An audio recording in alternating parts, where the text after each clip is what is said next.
दोस्तों नमस्ते। केंद्रीय गृह मंत्री अमित शाह महाराष्ट्र के दौरे पर आए और अमित शाह ने महाराष्ट्र में बहुत सारी बातों का खुलासा कर दिया।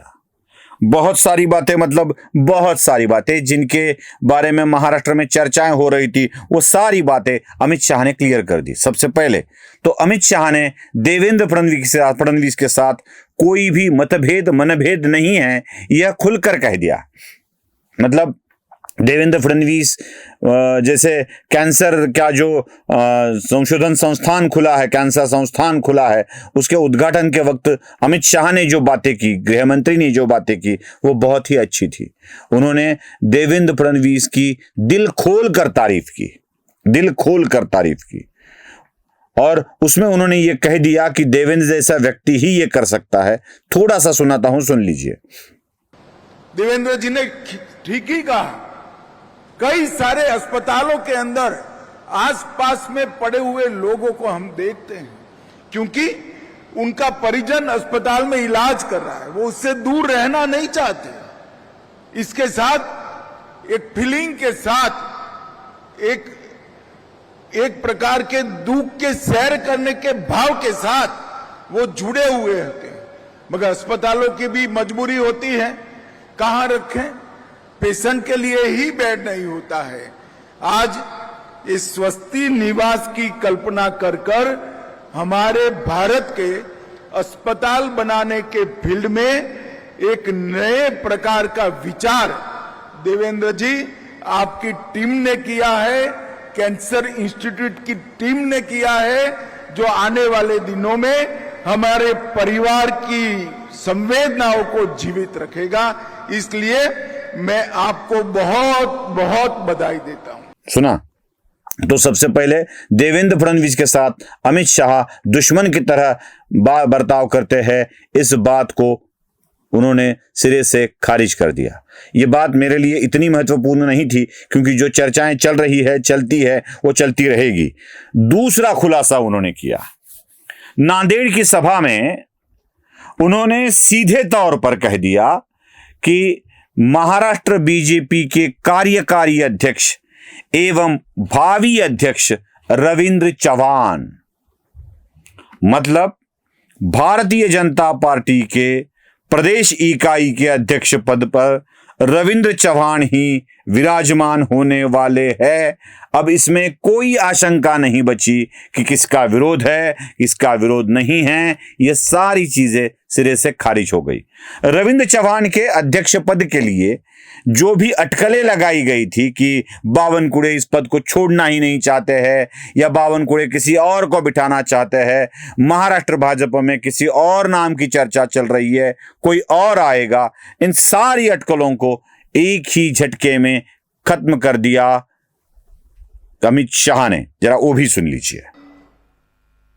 महाराष्ट्र के राजस्व मंत्री, भाजपा के अध्यक्ष चंद्रशेखर बावनकुळे जी, भाजपा के कार्यकारी अध्यक्ष और भावी अध्यक्ष रविंद्र चव्हाण जी।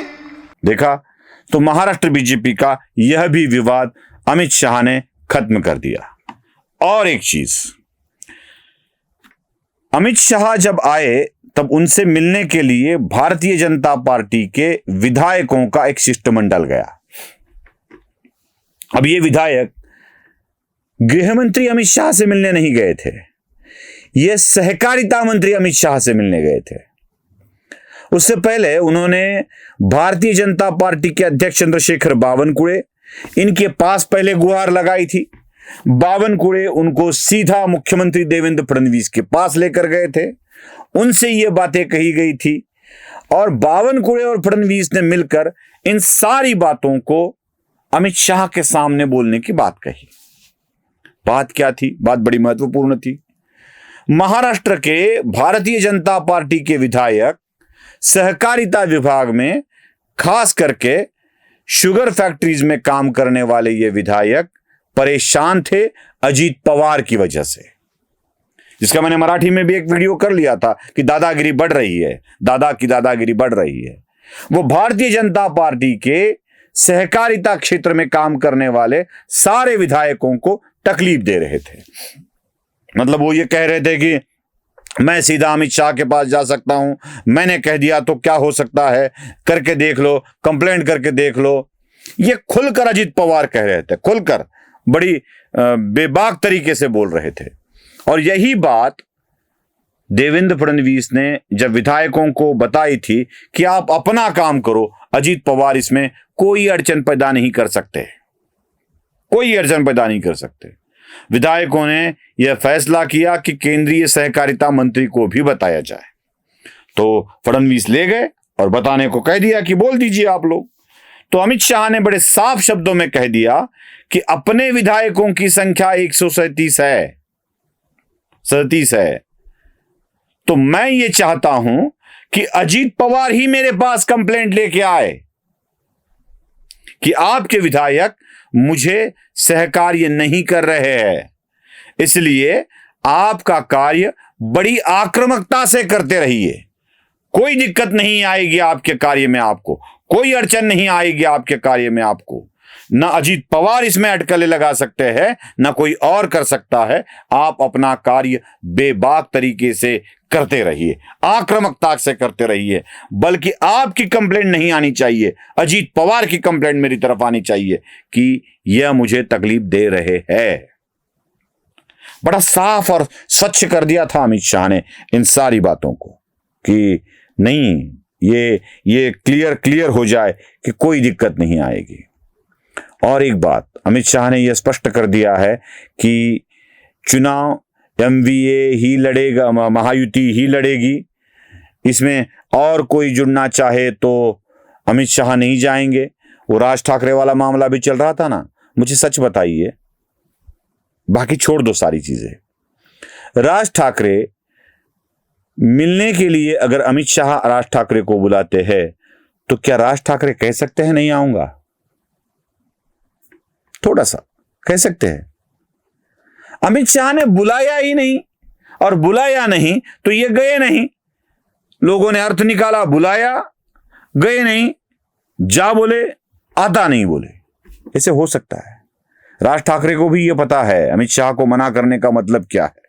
मैं तो बड़े साफ तरीके से बोल देता हूं, राज ठाकरे फायदे की राजनीति करने वाले व्यक्ति है, फायदे की राजनीति, वो नुकसान वाली राजनीति नहीं करते। और आने वाले 5 साल में फायदा किधर है ये राज ठाकरे को मालूम है। दो ही लोगों को अच्छा फायदा समझता है, एक रामदास अठौले जिन्हें पता होता है कि अब ऊंचा कौन जाने वाला है, और दूसरा राज ठाकरे, उनको भी पता होता है कि फायदा किस तरफ है। तो फायदे की राजनीति करेंगे, ना नहीं कहेंगे। हाँ, बस फायदा और बढ़ाने के लिए मैं उद्धव से मिलके आता हूं, मैं उसको मिलके आता हूं, मैं इसका इंटरव्यू लेके आता हूं, ये वाली बात कर सकते हैं, लेकिन ना नहीं कह सकते, इतना याद रखिए। तो अमित शाह ने महाराष्ट्र की राजनीति में कोई किंतु परंतु नहीं छोड़ा है और सब कुछ बातें क्रिस्टल क्लियर कर दी है। नमस्ते।